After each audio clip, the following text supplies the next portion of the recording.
प्रधानमंत्री नरेंद्र मोदी आज धार पहुंचे थे। यहां पर उन्होंने पीजी कॉलेज ग्राउंड पर लोकसभा चुनाव का आगाज करते हुए विजय संकल्प रैली के माध्यम से मंच से लोकसभा चुनाव का बिगुल फूंका। इस दौरान उन्होंने विपक्ष के आरोपों का करारा जवाब देते हुए सेना के पराक्रम पर सवाल उठाने की कुमानसिकता करार दिया। साथ ही उन्होंने दिग्विजय सिंह पर कटाक्ष करते हुए कहा कि कुछ नेता पुलवामा हमले को दुर्घटना बता रहे हैं, जिससे न सिर्फ सेना का मनोबल गिर रहा है बल्कि पाकिस्तान में भी तालियां बज रही है। साथ ही उन्होंने कई लाभकारी योजनाओं की जानकारी भी दी।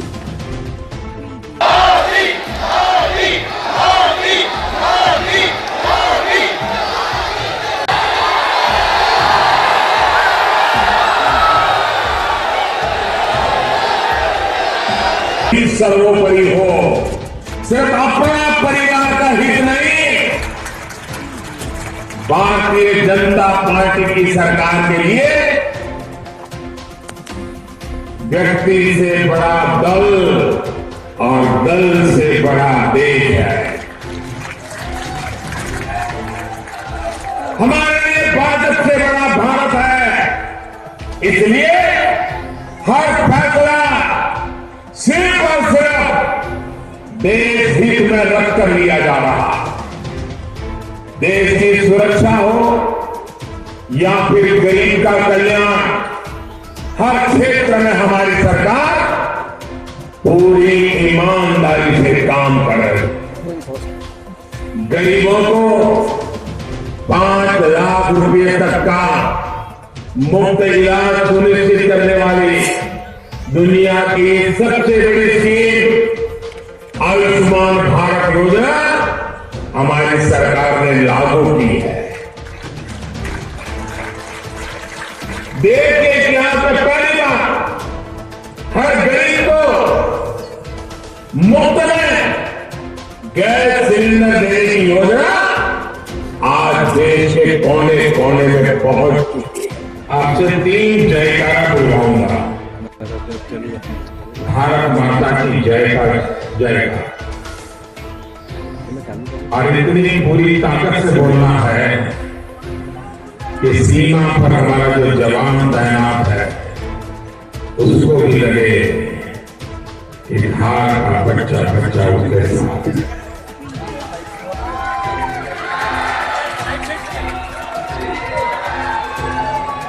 दोनों मुट्ठी बंद करके हाथ ऊपर करके मेरे साथ बोलना है, पराक्रमी भारत के लिए भारत माता की, विजयी भारत के लिए भारत माता की, वीर जवानों के लिए भारत माता की। करने के बाद पेंशन मिलता है, ये श्रम योगी मानधन योजना से 7 साल के बाद ये छोटे छोटे काम करने वाले, जीवन भर मजदूरी करने वाले मेरे 42 करोड़ मजदूर भाई बहनों को हर महीना 3000 रुपए का पेंशन मिले। इस योजना से जुड़ने के लिए मेरे मजदूर साथियों को हर महीने एवरेज औसतन 100 रुपया का अंशदान देना होगा। जितना अंशदान ये हमारा मजदूर भाई बहन देंगे, उतना ही अगर वो 100 देता है तो 100, अगर 150 देता है तो 150, 200 देता है तो 200, जितना हो देगा उतना केंद्र की मोदी सरकार उसमें जमा करेगी। साथियों, आज इस योजना का पहला दिन है। अभी तो पहला दिवस है योजना का, लेकिन अब तक 14 लाख बहन भाई से जुड़ भी चुके। उन्होंने जितना पैसा जमा कराया उतना मोदी सरकार ने भी जोड़ दिया। दूसरा भाई और बहनों, ये 2 हफ्ते में दूसरी बड़ी योजना है जो इतिहास में दर्ज हो गई है। 24 फरवरी को ही देश के किसानों के लिए सबसे बड़ी योजना प्रधानमंत्री किसान सम्मान निधि की शुरुआत हुई। देश भर के लगभग 12 करोड़ ऐसे किसान परिवारों जिनके पास पग पग रोटी डगमग नहीं है, यही माना जाता है ना।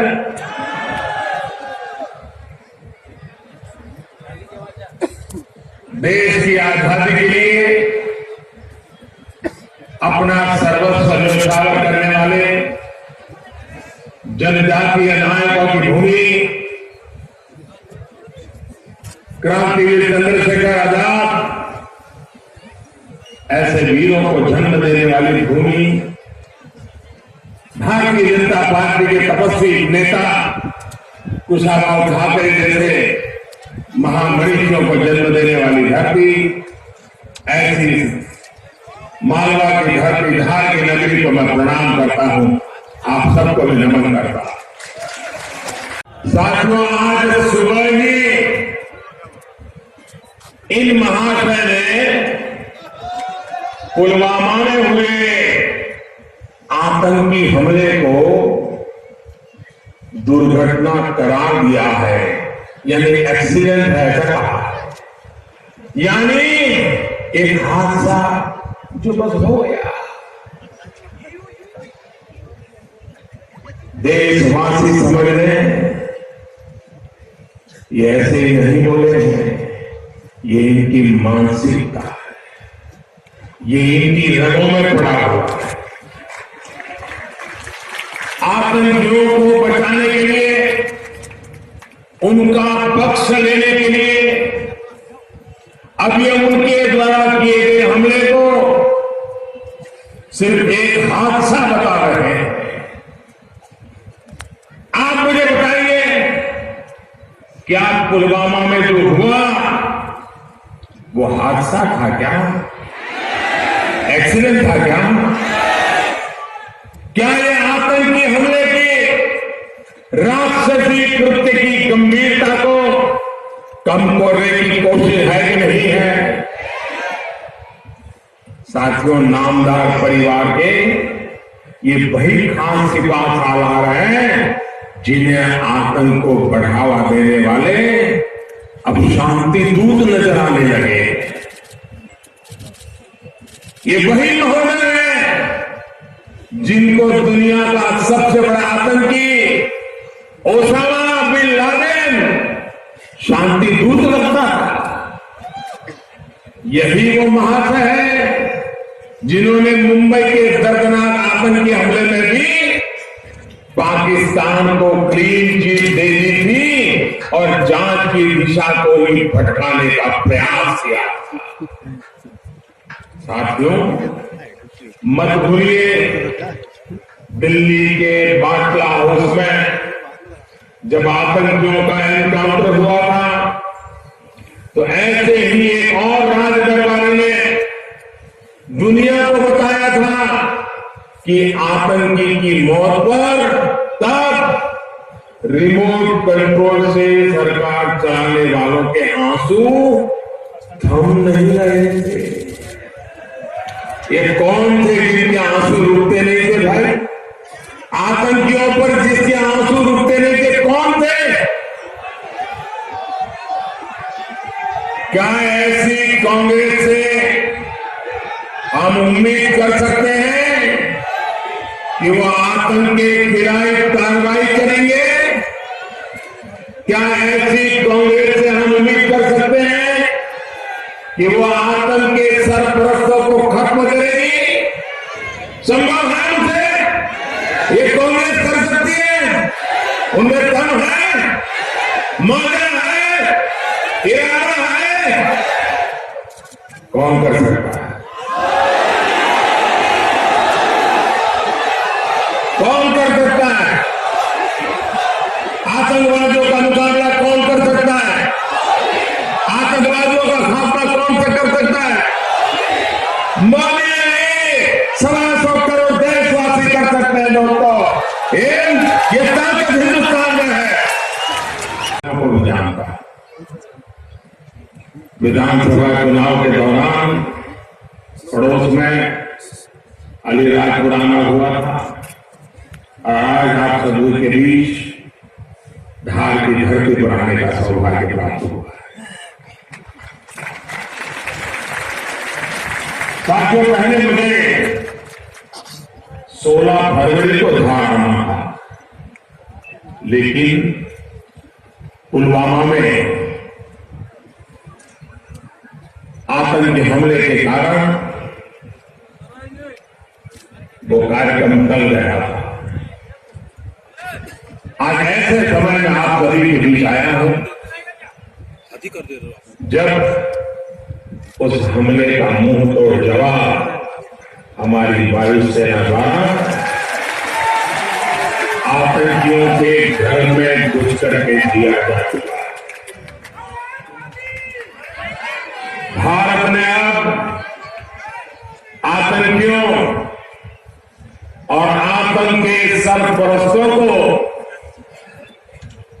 डंके की चोट पर कह दिया है कि अब उनके सामने सुधरने के अलावा कोई चारा नहीं।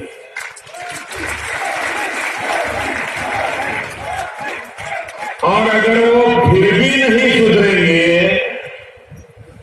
तो फिर क्या किया जाएगा, क्या होगा, ये भी उन्हें बता दिया गया है। भाइयों और बहनों, आप मुझे बताइए, भाइयों बहनों आप मुझे बताइए, आतंकियों को सजा देना जरूरी था या नहीं था? ऐसे नहीं, जवाब बड़े बड़े लोगों के कान तक पहुंचना चाहिए। आतंकियों को सजा देना जरूरी था या नहीं था? आतंक के आकाओं को दो टूक संदेश देना जरूरी था या नहीं था? हमारे वीर जवानों ने सही जगह वार किया कि नहीं किया? मैं आप भारतवासियों से पूछ रहा हूं, मेरे जनजातीय समुदाय के भाइयों बहनों को पूछता हूं, जंगलों में जिंदगी गुजारने वाले मेरे भाइयों से पूछना चाहता हूं, आप मुझे ईमानदारी से बताना, क्या आपको हमारी सेना की जो पराक्रम है, हमारी सेना का जो पराक्रम है, उस पराक्रम पर आपको गर्व है? गर्व है? गर्व है? साथियों, आपको लगता है कि हमारे वीर जवानों ने सही किया? पूरे देश को लगता है कि हमने सही किया। अरे सारी दुनिया ने कह दिया था कि हाँ, हिंदुस्तान के लिए यही मार्ग। लेकिन हमारे देश का दुर्भाग्य है कि यहां कुछ ऐसे लोग हैं जिनको ऐसा नहीं लगता है। भाइयों और बहनों, जिस पार्टी ने सबसे लंबे समय तक देश पर शासन किया, जिस पार्टी के नेताओं ने हमारी पराक्रमी सेना के हाथ बांध करके रखे, उसके नेता अब हमारे वीर जवानों के सामर्थ्य पर सवाल उठा रहे हैं। और इसमें भी मध्य प्रदेश के एक नेता जरा और आगे नजर आते हैं, वो मुंह तोड़ जवाब नहीं मिल पाया। और आज ये एयर स्ट्राइक और सर्जिकल स्ट्राइक पर सवाल कर रहे हैं, लेकिन जब इनकी सरकार थी तब क्या होता था? आज जिस तरह हम आतंकियों के ठिकानों पर स्ट्राइक करते हैं, आतंकियों के स्लीपर सेल पर स्ट्राइक करते हैं, लेकिन ये हर आतंकी हमले के बाद चुप बैठ जाते थे या फिर हमारे वीर जवानों की कार्रवाई पर आंसू बहाते थे। साथियों, इनका वही चेहरा फिर से एक बार सामने आया। एयर स्ट्राइक पाकिस्तान में हुई, लेकिन सदमा भारत में बैठे कुछ लोगों को लगा है।